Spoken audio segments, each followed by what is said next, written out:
Most of you probably heard about the book Rich Dad Poor Dad by the brilliant Robert Kiyosaki.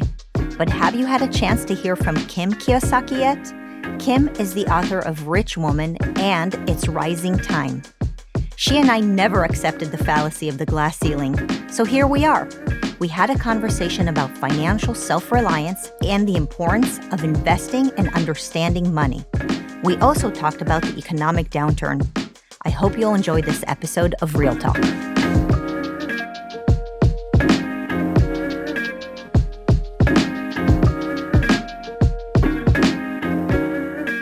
Kim, it's so great to sit with you today. Oh, I've been looking forward to this, Marissa. Thanks so much. Well, me too. One of the things I love talking about, especially lately, is self-reliance. Yes.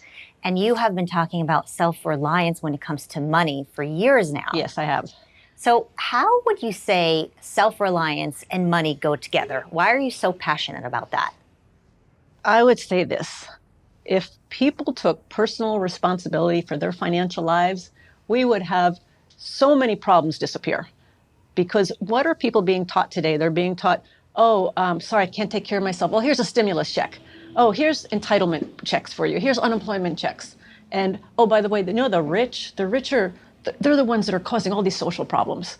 So the narrative that's being taught to these people, to everybody out there, is not to be self-reliant, but to let the government take care of you.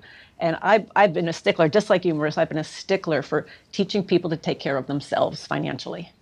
One of the things, I used to be an educator, maybe some ways. I'm still an educator today. You are, definitely. I have a larger in a student body, in right? a different forum, yes. Yeah, and I'm a mom. And so one of the things that I tell my kids all the time is that one's greatest disability is their attitude. If you have a self-reliant attitude, if you're a problem solver, if you're a lifelong learner, if you just even believe in yourself, you will eliminate so many of the obstacles in your ability to be more successful. Oh, absolutely. Your mindset, your attitude can also be your greatest asset.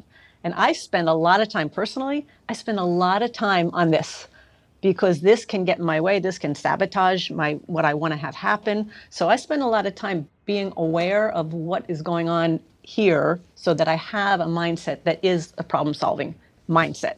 Because as an entrepreneur, purpose of a business is to solve problems. Mm-hmm. And so when we started the Rich Dad company, the problem we saw, again, going back to financial education, there was no financial education being taught anywhere in the schools throughout the world. So we took on that task to solve that problem. Now, if my mindset is a victim mindset of, I can't fix this, or I can't do this, or there's no financial education in school, versus a mindset of, let's go figure out how to solve this problem, that makes all the difference.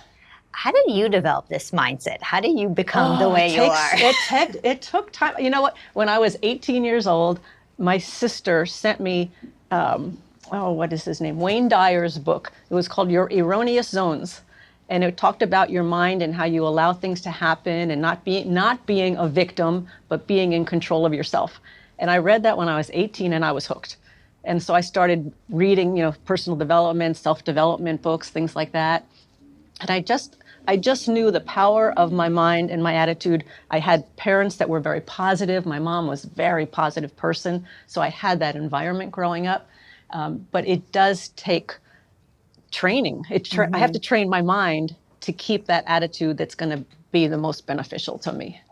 So I know that one of the reasons you're so successful is because you have this, lifelong learner, problem solver, yes. Attitude. But the other thing is you're obviously very successful. You've done very well financially in real estate in particular. How did you come to learn all this stuff? I mean, did you go to school for it? That's a good question. No, I did graduate college with a degree in marketing, but I really learned nothing about marketing or business in college. It was a fun 4 years. I had a great time.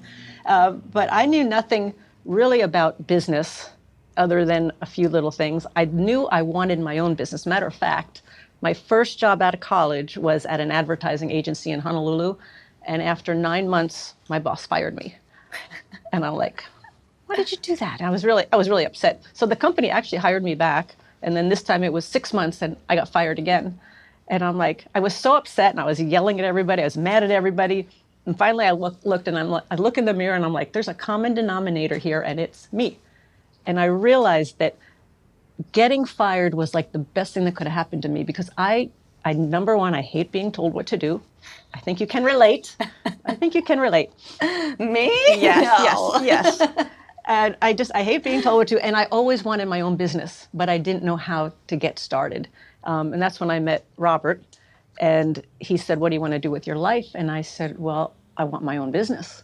And he said, well, I started many businesses and all of my friends are entrepreneurs.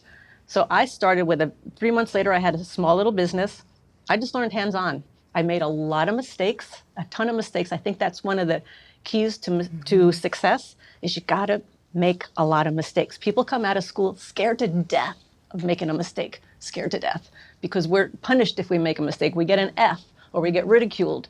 So kids are trained all through school, through college, not to make mistakes, but that's the only way we learn. That's right. So that's how I've learned. I start kiss your small. calluses, right? You gotta kiss them calluses. Yes, absolutely. I'm proud of everything. Yeah. I'm proud of it all. But I just take small steps, small little steps, make mistakes, correct, learn from the mistakes, keep going. That's how I've done it with business. That's how I've done it with real estate. I think that's the key for me. Yeah, that's how you learn. Yeah. So there's something else that we have in common. Yes. Aside from not being told what to do. By the way, I served in the military and I was almost sent to jail because I was disruptive in the self-reliant. military. There's a few rules in your military. Right, yes. Rules don't do very well. But the other thing we have in common is this diversity of genitalia quotas that are happening right now in our culture. And, I struggle with it a lot because I feel like I've worked really hard to get to where I'm at, and it really has nothing to do with my gender. No. I think that in some ways being a woman has helped me personally in that, I have a certain ability to juggle a whole bunch of things at the same time, and, maybe a certain understanding of the world that might be different from men, but I certainly have never gone to any sort of position in my life because I'm a woman. Correct. And the reason I really struggle with today's culture is that we're trying to place a woman in a situation where it looks like we need certain crutches, right? And so it's not equal opportunity, but equal results. And so when you have these boards that require quotas of number of women and et cetera, then women like you who are just badasses who've made it, and you, who've made it. I mean, you didn't make it in the financial world because somebody handed you a crutch, right? Yes. And so it is so frustrating to me to see people like you, and we look up to you, women like you, and when we're hearing that there are these quotas now, and I just don't believe that you ever needed any sort of crutch. Right? I think it is a crutch. I think you're absolutely right. It's an excuse. I think it makes women less than who they are, because you're basically saying to a woman, sorry, you can't make it on your own merit, so we have to help you. I mean, it's such a hit to a woman's self-esteem. I think quotas of any nature are just, they're telling you that you are less than who you really can be. I don't think gender has anything to do with success. Mm-hmm. Certainly doesn't have anything to do with money. Again, it goes back to what we're taught. We've been taught as women that money is a man's game, investing is a man's game. Well, I tell you what, I know a lot of women, female women investors, and they're damn good at what they do. And they have, I think, to your point, they have an advantage because we women generally, I'm speaking very general, we have good intuition. Mm-hmm. We like to nurture our investments. We like to nurture our business and our employees. I think being a woman is a great advantage in business and in money. What we're being taught is that, it's a man's game. And I have so many women that I come across because as I travel, I teach a lot of women, and they'll say things like, I'm just not good at numbers. My eyes glaze over. Bad at math. Oh, I let my husband handle that. And I'm like, well, one day your husband might not be there. Mm-hmm. And the statistics show that what happens to women as we get older is due to a divorce, due to death of a spouse, due to bad money management, we find ourselves in a financial disaster. Hmm. So it's one of the reasons I really am very supportive of women taking control of their financial lives, because as we were talking earlier, when a woman is in charge of her money and her self-confidence, her self-esteem, because money can be a very controlling subject and a psychotic subject at that. Mm-hmm. And it can enslave you or it can set you free. And you and I are all about people being free. Right. Absolutely. I mean, I think even more so, it's not a matter of, you know, being separated from a husband and No. because of that having to be good with money, but two minds are better than one. Certainly, a woman's mind and a man's mind might be a little different. And so even if you are in a marriage, being able to sit with your husband and say, well, let's look at our finances together and make a better decision together, it creates a better sense of equality within the marriage, but also just another mind that helps problem solve some of these issues. And imagine how many marriages would probably do even better if the couple partners on those decisions as well, totally agree. right? I totally. It's something that ideally couples should do together. Sometimes, number one thing couples fight about is money. The number one reason couples divorce is because of money. Yeah. And oftentimes I'll hear of the guy being a little threatened if she starts asking questions about money, like, what, you don't trust me, you don't trust me. So there's a conversation sometimes that needs to happen. But yes, I'll tell you, if you've got two people on the same page, looking at the same problem, trying to figure it out together, much more powerful. Now, I'll say this too. Your husband or your spouse can be your greatest asset when it comes to money. Your spouse could also be your greatest liability when it comes to money. Depending, we often say before a couple gets married, we have a board game called Cash Flow that teaches money and investing. Before you get married, play this game because your behavior of money will come up, guaranteed, in this game. And I see it all the time. Either they're like holding on their cash, they don't want to spend any money, or they're going for the fences and they're betting everything. Yeah, it's a great like fourth or fifth date. There you go. Plan, right? It's like, okay, now I like let's you, talk about money. I'm attracted to you, let's see how you manage your cash flow. But you know what, speaking of early on, I think one of those things that can be done early on in the relationship when things are good is to actually start partnering on these conversations about money, not necessarily when things are going, south. That's usually when people start talking about money is when there's a problem. Right, and then it becomes this whole like negative thing, while it could be a total positive thing where it's like, honey, we're going to do this together. We have the same goal in mind. Yeah. Some people associate women who are strong, who understand money or really into investments as not so feminine. And, I want to address that a little bit because I think that it's a problem in our society where women feel like if they want to be good investors or they want to become CEOs or entrepreneurs, they need to play down their femininity. And I just totally don't believe in that. I reject that entirely. I think that you can want to be beautiful and you can be really good with money and self-reliant, etc. Have you had that experience, and just what are your thoughts on that? Well, again, I was raised with gender doesn't make a difference. So in my world, I didn't really pay attention to that. But I think I did have a sense that I needed to push harder. I needed to kind of prove myself. I think I had that proving myself for a long time. Probably still do a little bit today. Yeah. Because I'm a woman, I have to show that I can do this because I'm a woman. And again, I'm like, where does that come from? But because in the world of investing, I am dealing with a lot of men. And I'll tell you, a lot of these men, they like to use a lot of jargon and throw words around. But when you really nail them down to what does that mean, they're not quite so sure. Have you experienced some sort of, a glass ceiling? Is there a glass ceiling up there? I can't really see a glass ceiling. I don't know. No. I don't know. I was, maybe I choose not to see one. Right? I'll tell you two quick stories. One, I was with two girlfriends and they were in corporate America. We were having lunch at Tavern on the Green in New York City, and they were complaining about the glass ceiling, that they're in these environments. And I'm like, there's not a glass ceiling unless you allow it to be there. No, you don't work in my world. You don't know what you're talking about. There is a glass ceiling and da-da-da, and we have to break through it. I'm like, or you can just leave and go start your own business or go into an environment that suits you. And so I've never, ever had the thought of a glass ceiling because, like you, it's something that we just don't accept it. We don't accept it. We do what we want to do and we go where we want to go. There was one time, which was kind of funny, and I was in Scottsdale, Arizona, and Robert and I had bought this apartment building. It was 18 units, and we were rehabbing it, and so we were having a meeting with all the tenants about what we were going to do, and these were snowbirds, as they call them, people from the Midwest who would come to Arizona. And so I brought my dad to this meeting. It was me and my dad, and he was visiting. And so we have this meeting, and one of the tenants comes up to my dad and says, "You must be so proud of Kim." And he goes, "I am proud. You must be so proud to have her working here with you." And he's like, "Working with me?" He goes, "Yeah, working at your property here." And he goes, "That's not my property. It's her property."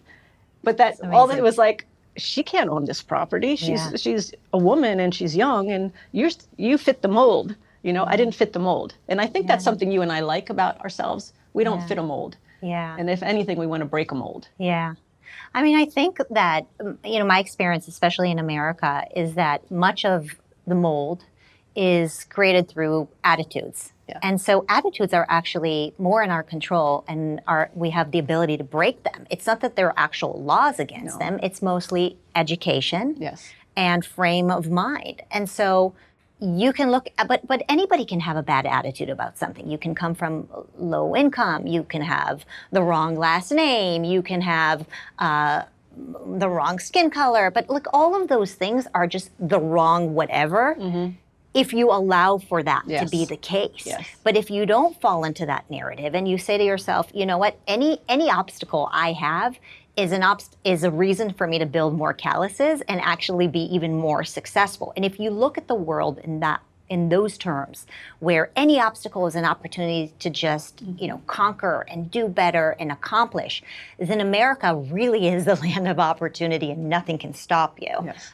Which I think is very exciting, because where in the world can you be a successful woman like you are today? Like you are. It's so incredible, and it really breaks my heart where we have universities and courses dedicated to just teaching women that they're just going to have obstacles, but not to look at those obstacles as a means to just succeed better and climb up that ladder and actually conquer more and more and build those calluses and succeed. Yeah. So it's one of the reasons I love PragerU, because you have that whole personal responsibility. You have, what are you going to do? What action are you going to take? And I'm with you. I'm so concerned. What's happening right now is we're teaching people, not just women, but everybody, but women as well, to be victims. Yeah. Not to take control of their lives. Yeah. Oppression Olympics. Yes. I like that word. Oppression Victim Olympics. bingo. Oppression Olympics. Yeah. Yes. And I don't know how the only way we're going to get through is you've got to have that strength. You've got to have that ability. You've got to have the whatever it takes. I mean, I know my team at Rich Dad, we can, as a team, we can solve any single problem that comes up because we all have that attitude. Yeah. Now, we had somebody on the team who was like, "Oh, well, I can't do this and I can't do that. I'm going to be late here." And I'm like, "Okay, you don't belong here." Yeah. But unfortunately, that's what so many universities are putting out today, are these victims. Exactly. So we need to change that. That's why I love PragerU, because you're changing that. Yeah. We're at Rich Dad, we're changing that through financial education. I think we've got to just keep educating in small pieces, keep educating kids and adults, because adults are coming right alongside as well. Start educating them and start giving them skills and training them that obstacles are great. Yeah. There's a study that was done, I thought fascinating, study that was done of centenarians, people that were 100 years or older, and they wanted to find out the 3 common denominators for their long life. So the first thing they found is they had a sense of purpose. Yeah. Could Could have been small, gardening, could have been a big purpose. They were optimistic, which I think is a key in all of this. How do you succeed and get through obstacles if you're negative? Right. You've got to have that positive. So sense of purpose, positive, and they had resiliency, how well you came back from a setback. And these were the people that lived over 100 years. Wow. So it's like you look at people today, there's a setback. As an entrepreneur, we have setbacks all the time, right? And that's how you succeed. How resilient are you? You fall down and curl up in a little ball, or you say, I'm going to go take this on. Yeah. I mean, I don't like making mistakes. I don't like having problems, but that's the only way we're going to grow. We're going to grow the business. We're going to grow personally, is by overcoming that. Yeah. You usually don't like the mistakes and the problems while you're in it. No, but then when you look back Hate 5 years later, you're like, oh my God, I need to go through that. I learned so much. It strengthened me. It made me everything I needed to be today, right? Oh, the biggest obstacles I faced, now I look back and go, wow, that was part of my life's destiny. That was part of the journey, for sure. Yeah. So I love the concept of, the mental state and the attitude, but you also give nuts and bolts, right? You actually teach about some of the most important things that people need to get started with. Yeah. And so what are those? If I want to become more financially literate, how do I get started on that one? That's a good point. And you just said it. If you want to, you Yeah. got to want it. Yeah.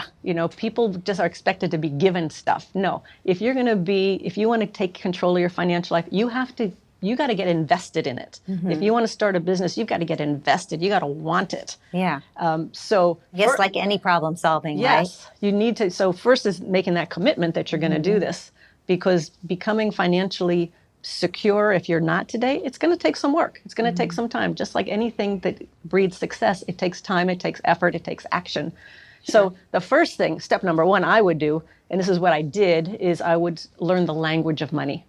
On my desk, I still have a dictionary, a financial dictionary. I have a real estate dictionary, because people throw out jargon all the time. Mm-hmm. But if you can understand the simple language of money, such as, financial statement, income, expense, asset, liability. If you can understand that, that's a huge start. Return on investment. If I give you $100 in an investment, how much am I going to get back? Mm-hmm. Return on investment, things like that. The simple things. It can even be, understanding how to add and subtract. It's not much more difficult. But the biggest thing I would say to people today, especially as you're looking at your financial situation, is understanding the definition, and this is rich dad definition, rich woman definition of asset and liability, because this is where people get in trouble. So an asset, very simply, is something that puts money in your pocket, whether you work or not. So for example. So like my house.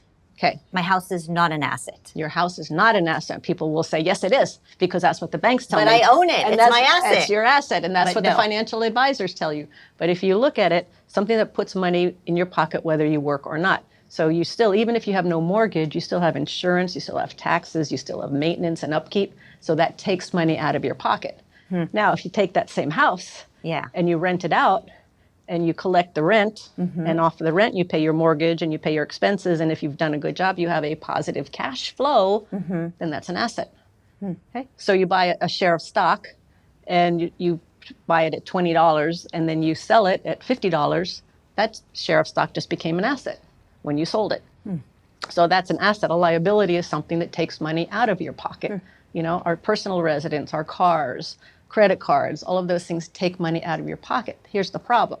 Problem is the banks, financial advisors, most of them, there's some good ones out there.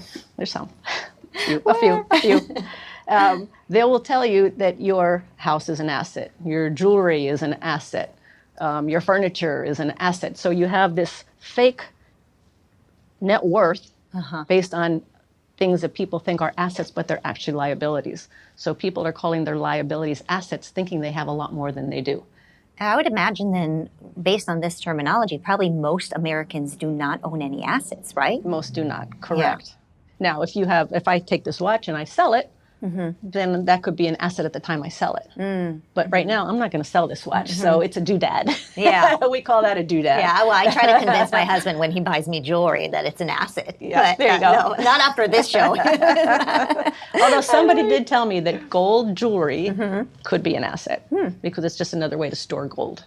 Yeah. So I kind of like that. Okay. I might go shopping for some let's gold do that. jewelry. And so what about liabilities? So liabilities are, again, people are calling their assets liabilities. So anytime you are spending money out of your pocket, it's a liability. Kids' school, it's a liability. People will say, oh, but it's an asset because I'm sending my kid to school and they're learning this and this. Well, number one, what are they learning? Now that we've been uncovering this more and more, what are they learning? But it's how not to work, how to demand more, how to be a victim, right? All of that. That's right. Colleges are liabilities. Colleges are liability. Look at student debt. Oh my gosh, huge liability. So that's one of the huge difference. Understand what really the definition of asset and a liability. Then I would say get some education, get studies, just learn. Go to PragerU, go to Rich Dad, there's so much information out there. Be careful who you take your advice from. Be careful who your teachers are, because there's a lot of teachers that just want to sell you something. Right. Okay, so make sure that Or maybe they're just confused or they misinformed, may not right? know either. It's like, well, I'm always defending those Okay, teachers no. that they don't mean bad, they just don't know. They just don't know. So we're working right now with a possible school district in bringing some financial education to the schools. Yeah. And the head of education, we were talking, and I said, well, let me ask you this. The teachers don't know much about money. So who's going to train the teachers Right. to Teach the teachers. Yeah. And he's like, I never thought of that. Yeah. He goes, I said, well, you need to think about that because Yeah. somebody needs to train those teachers. But to the point, so be careful who you take your advice from, but just study. And then the key for me is I did this and I was learning because I didn't know anything about money. I didn't know anything about investing. I didn't know anything about real estate. But what I did is I got a little bit of money. So I'd read about something. Let's say you're reading about gold and silver. I would go out and I would go buy a silver coin. And then today it's going to cost you, about $26. Now I have it in my hand and it's like real and I can touch it. Because I like real things. I like to be in control of what I invest in. So I have this gold coin or silver coin and I watch it. I go online and I'll say, oh, what the price is up today. How come it's up? How come it's down? What's it doing? And you start learning that way because you're invested. Yeah. I love to put a little money on the line because that gets me so much more interested. Is it just enough that if you lose it, it's not the end of the world? Yeah. Because that's one of the scary things about trying to buy assets and then putting all your money into assets, and then if you lose it, then you're like, oh my gosh. That's a great point. That's a great point because a lot of people, the fear they have of investing is, well, I don't have enough money. I need a lot of money to invest. Right. And I don't. There's a thing called tax lien certificates. I won't go into the details of it, but the problem is when it comes to investing, a lot of people just go, no, I don't have money. No, I don't understand money. No, I don't know how to do this. And they just shut the door. Right. Instead of ask the question, how could I? Well, I'd imagine it is overwhelming where you're trying to like make ends meet, and then there's this idea of you becoming an investor. Like when I think of an investor, it's somebody rich. Yes, exactly. You know what I mean? And so like how does somebody who makes a salary and barely gets by, start building an asset portfolio if they don't have that much money? Is there a barrier to entry where the rich get richer and those who don't have enough dispensable income, how do they build a portfolio? I don't think it takes were a lot of money. Were you rich when you were No, are little? you kidding? I had nothing. I'm sorry I'm being so bold, but No, I came from a very middle-class family. Again, dad worked 9 to 5 and mom was a teacher, all of that. So no, I didn't have that background. I didn't have a background of what a business person does, anything like that. But I don't think there is a barrier of entry when it comes to investing because there are so many different vehicles that you can invest in. And even for my very first real estate investment, and this was a ton of money for me at the time. It was a little 2-bedroom, 1-bath house in Portland, Oregon, and it was $45,000, which at the time was a lot of money. Yeah. It was 1989. Yeah. I'm dating myself. 1989, and I needed a $5,000 down payment. Now, to your earlier point, that was a huge obstacle. Yeah. That was like, how am I? $5,000? That was huge. We were just starting our business. It was just starting, so we didn't have money, but we had a business. So I won't go into all the details of it, but that got me into action. I'm like, I want this house. I found this. I want it. How am I going to do it? How am I going to get the money? And so I got very, very creative. We got very creative. We created a product. We pre-sold it.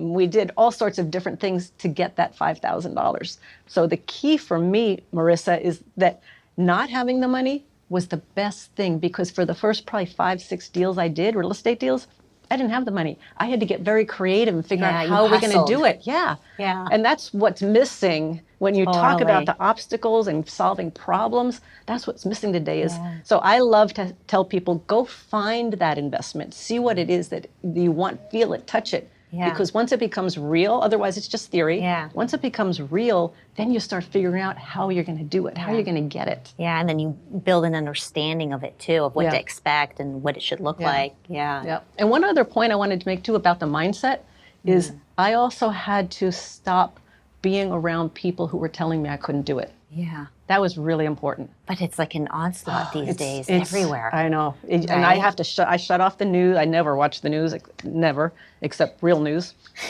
like from PragerU. But I turn off the negative. I did make a decision to get as much as possible the negative people out of my life, because I got enough negativity up here. I got enough reasons and doubt and fear and hesitation and all of that going on here. I don't need somebody else telling me I can't do it.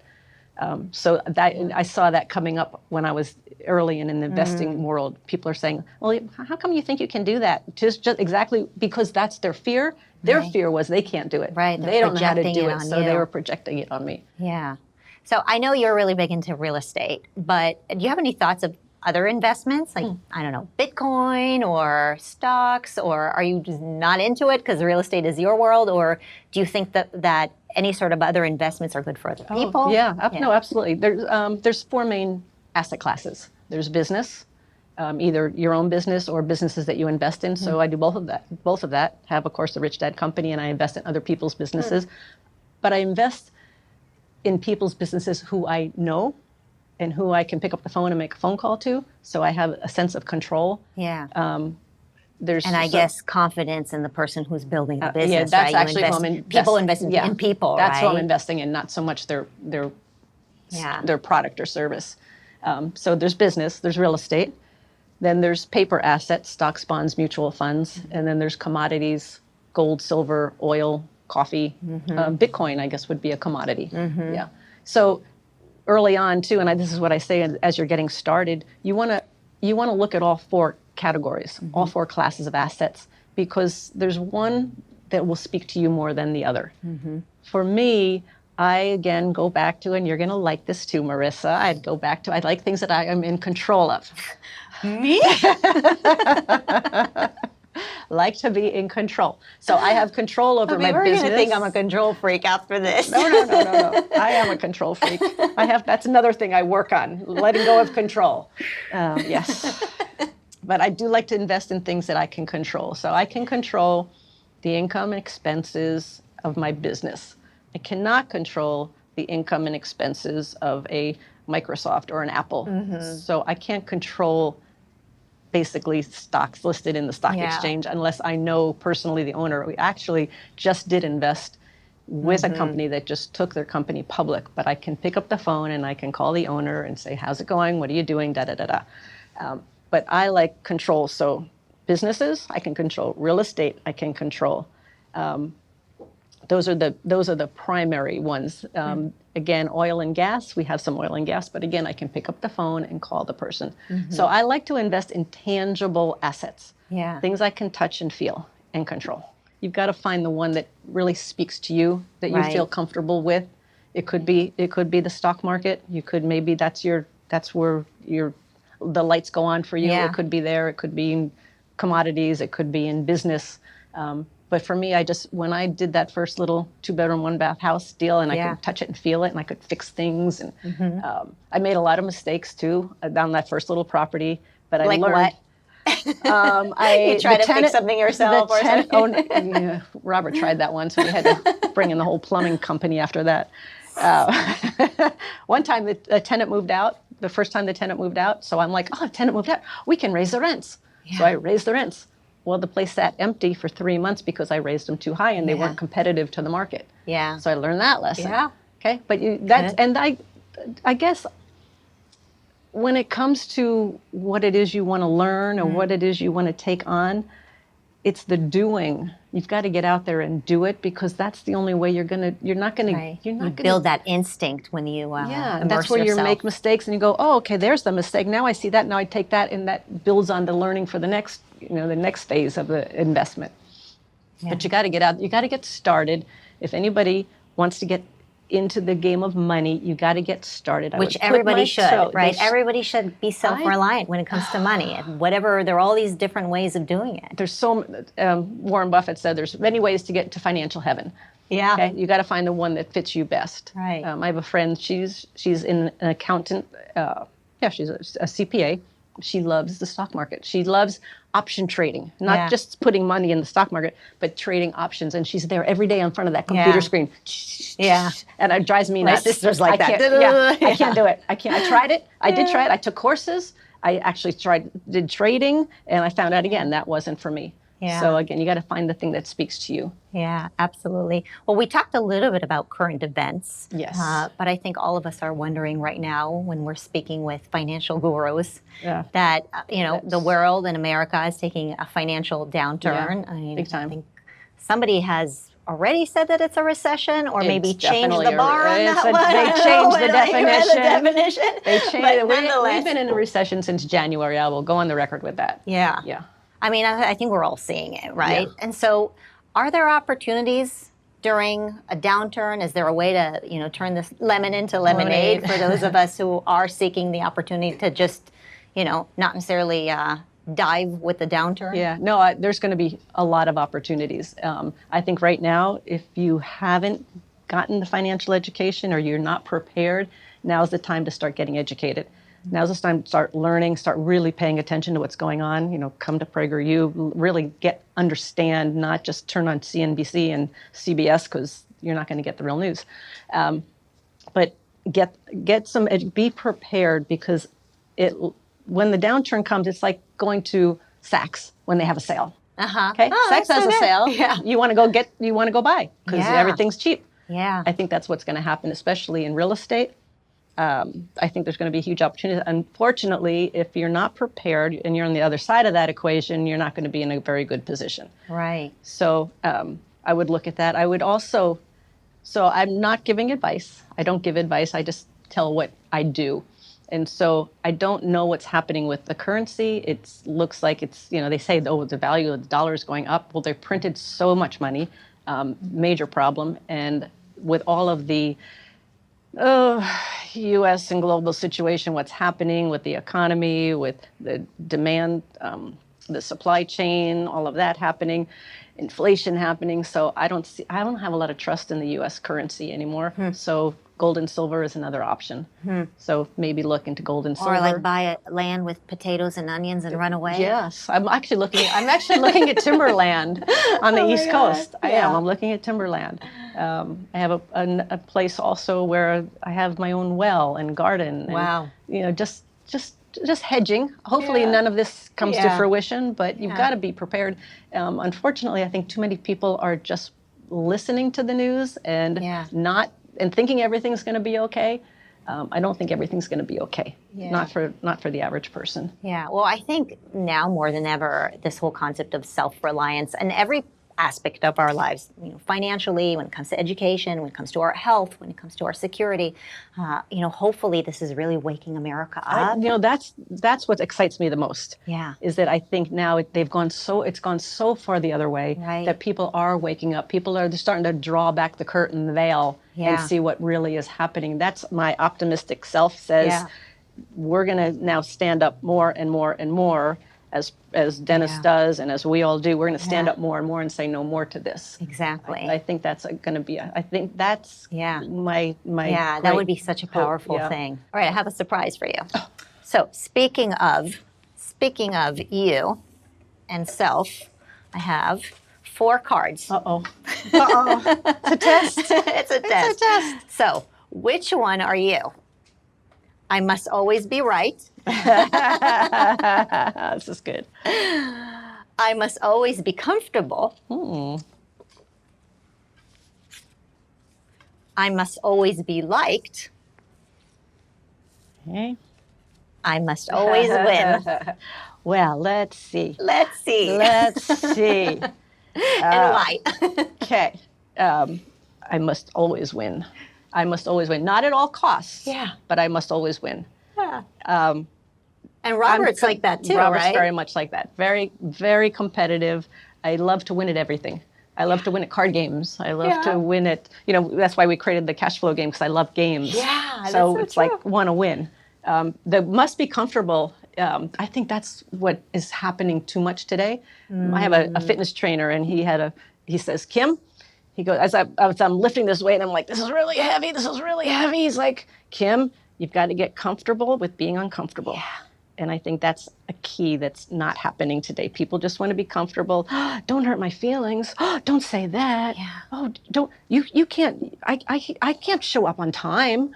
Right. That's against. I have to sleep in. Yeah. They don't want to be comfortable. That's so But I have to get comfortable being uncomfortable. Yeah, I also think there's a lot of I must always be liked going around out there, which is why people who do believe that, America is going to go downhill if we continue with this, woke PC culture, but they're afraid to speak out. And, they'll even, post things on social media that they don't truly believe in, but they'll do it because they want to be liked. Yeah. And so that's really dangerous. That's very dangerous. Yeah. And I used to have a lot of that. Yeah. Until a few things happened, and after a while, especially as you get older, it's like, I don't really care what you think about me. Yeah, you can't win at that one all the time either. You're not going to be liked all the time. No, you're not going to be liked all the time. And finally, when you realize that, you go, okay, so I just need to win and not be liked all the time.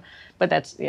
I love that. I must always be right also is a tricky one, because that's very dangerous, actually. If you're in a power position like a lot of people are, and they have to be right, they're not going to hear anything else. They're not going to get any feedback. They're not going to hear any of the critique, because they have to be right. They're not going to look at other options. They're not going to look at other answers. Right. They're not going to keep learning. They're not going to keep learning. Right. Yeah. So good. Yeah. It's one of the reasons, too, I think women also make very good entrepreneurs.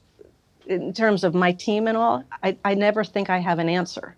And I always bring the team together if we have a problem, if we have simple things on even vacation time. What do you guys want? How should we do it? And you include the whole team. What I love about when I bring a problem to the team, instead of thinking I have to solve it, oh my God, the ideas that come up. The other day we were there, and our CPA, our CFO, comes up with a marketing idea. I'm like, what in the world? Where did that come from? Because he has a very minded and very number-minded thing. He goes, well, what if we did this? And we're all like, wow. Yeah. So you never know what answers are going to come from who. Yeah. So I think getting this out of the way, collaboration is a key, and I think that's a little more prevalent with women than men. Yeah. That's why I'd like to see more and more women in higher positions. Yeah, based on their own merit. Yeah, right? Based on their own merit. Based on their own merit, not on quotas. Where's that glass ceiling again? I don't see it.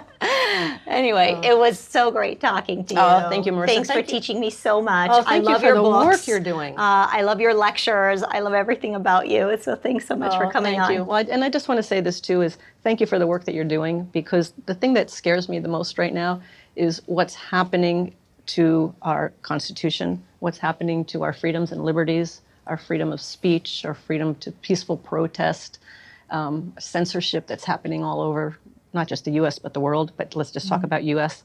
And you guys are taking a stand. And I wanted to be with you on this program because I want to be part of that stand that you take.